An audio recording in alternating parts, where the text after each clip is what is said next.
povie, on vidí. A ja som veľmi vďačný, bratia a sestry, že Boh mnohokrát robil v mojom živote zo mňa nulu. A ešte ho prosím, aby aj robil ďalej. Aby táto práca jeho pokory, aby pokračovala v mojom živote. Nebránim sa tomu, aby som znovu bol jednou veľkou nulou. Aby hoci aj ľudia mohli povedať, ach, ten Barkovci, to je kazateľ, to je evangelista. Ale znovu plačem a znovu volám a hovorím, Pane, ku komu pôjdem? Veď slova večného života máš. O Pane, ten ľud potrebuje teba. Kto ťa poniesie? Kto ťa bude zvestovať? O Pane, tu som. Zober ma do svojich rúk a učí zo mňa nádobu.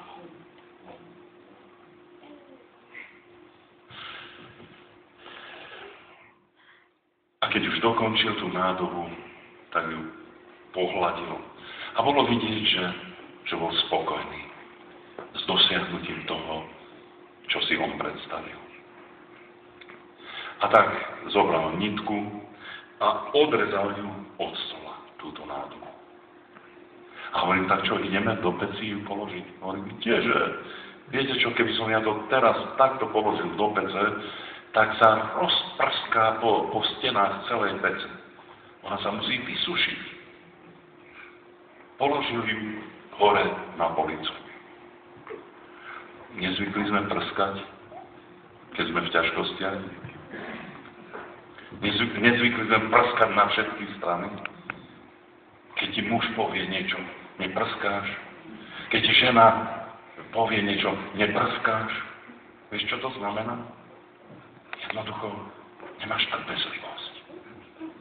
Nemáš trpezlivosť. Ja som ako 22-ročný mladý kresťan, ja som chcel ísť do kazateľskej služby a komunisti povedali vtedy, že nie. Kdeže? A Pán Boh ma položil na policu. A od 22 rokov až do 33, to znamená 11 rokov, on mal čas. A tam som sa sušil na polici. A tam som už, viete, ako skôň, ktorý stojí a herčí, no kedy už pôjdeme. Hovorím, Bože, však už mám 33 rokov, ja ti chcem slúžiť a ty ma nechceš. Normálne som plakal, hovorím, Pane, veď už tie najkrajšie roky mojej mladosti sú tu a ty ma nechceš. On ma ešte stále nechal na polici. Sušil som sa. A potom prišiel ten čas, keď ma zobral z policie dole. A dal mi svoje dary. Vystopil ma. Proste ukázal svoju lásku. Ukázal mi, že aké má svoje plány. Ukázal mi, ako sa on chce chváliť so mnou. A potom, viete, čo urobil tento hrnčiar? S tými ornamentami chytil tú nádobu a strčil ju do takej sklovitej polevy, takej bielej. A všetky ornamenty zmizli. A hovorím, a na čo ste tak ozdobovali tú nádobu? Tak ste to krásne vymalovali, tak ste to krásne všetko ozdobili. A teraz nevidieť už nič, je to všetko pod tou sklovitou polevou. Bolo to ako cukrová voda, to vypadalo do toho. A hovorím, viete, keď to tam teraz do pece, znovu to nechám uschnúť, dám to do pece, tak jednoducho tá sklovitá poleva sa roztopí a zvýraznia sa, ešte sa skrášlia tie krásne ornamenty, to všetko. A vtedy som pochopil. Viete, ale za každým sušenie, za každým tým úkonom, keď namaloval sušenie, zase položil na poličku. A viete, čo to znamená?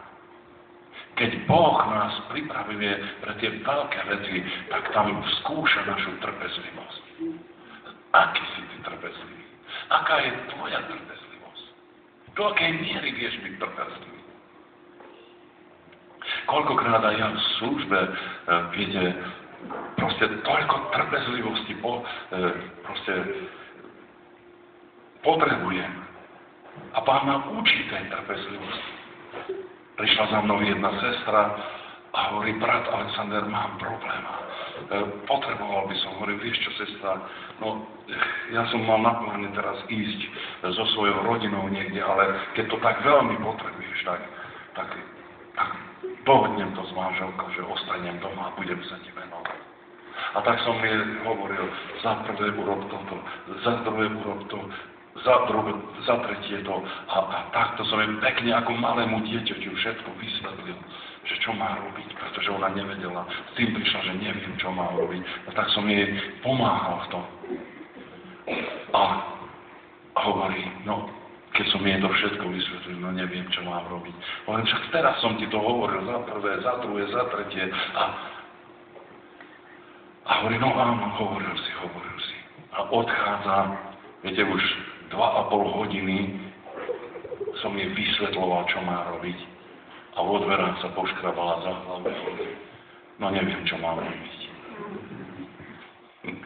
Treba trpezlivosť však. Vláďa, ty by si čo povedal?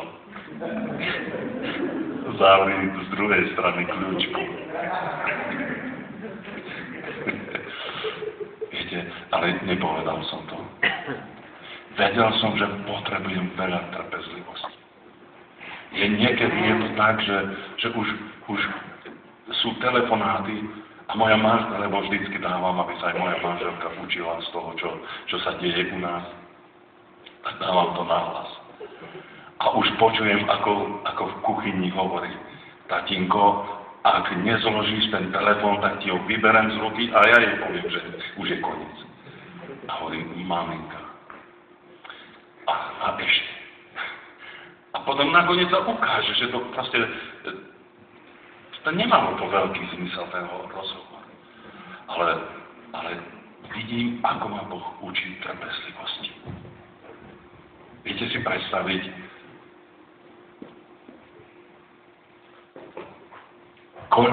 koľko ľudia potrebujú čas. U nás máme biblickú hodinu, u nás trvá biblická hodina a musím si to vypočítať. Od 4. hodiny do 12. v noci. To je 8 hodín. To je 8 hodín, ale to je pravidelné. Prihláste sa, u koho z vás 8 hodín trvá biblická hodina. Nevidím, že by sa niekto hlásil. A viete, k tomu treba veľa trpezlivosti. Vidíte, Boh nás učí tejto trpezlivosti. Rozdielí nás na tú policu. A my tam erčíme ako kloni, už prešlapujeme, už vyskočiacne a ideme ďalej. Ale Pán hovorí, klid, máme čas. Predstavte si, že Pán Ježiš Kristus prišla k nemu správa a povedali mu, Pane, tvoj priateľ onemocnil. Onemocnil na smrť. A čo robil Pán Ježiš? No, poďme šikovno, aby sme neprišli neskoro. Čo urobil Pán Ježiš? Ešte 2 dní ostal. Tu neskonalú trpezlivosť. Tu to nevieme pochopiť. Že ako on dôveroval Otcovi. Prečo, keď sa hádate, prečo to, čo tak veľmi chcete povedať, nepoviete zajtra? Viete prečo? Lebo sme netrpezliví. Pretože potrebujeme to vypovedať, lebo ak to teraz nevypovedať, to ma roztrhne, to ma rozhodí, ako bombu.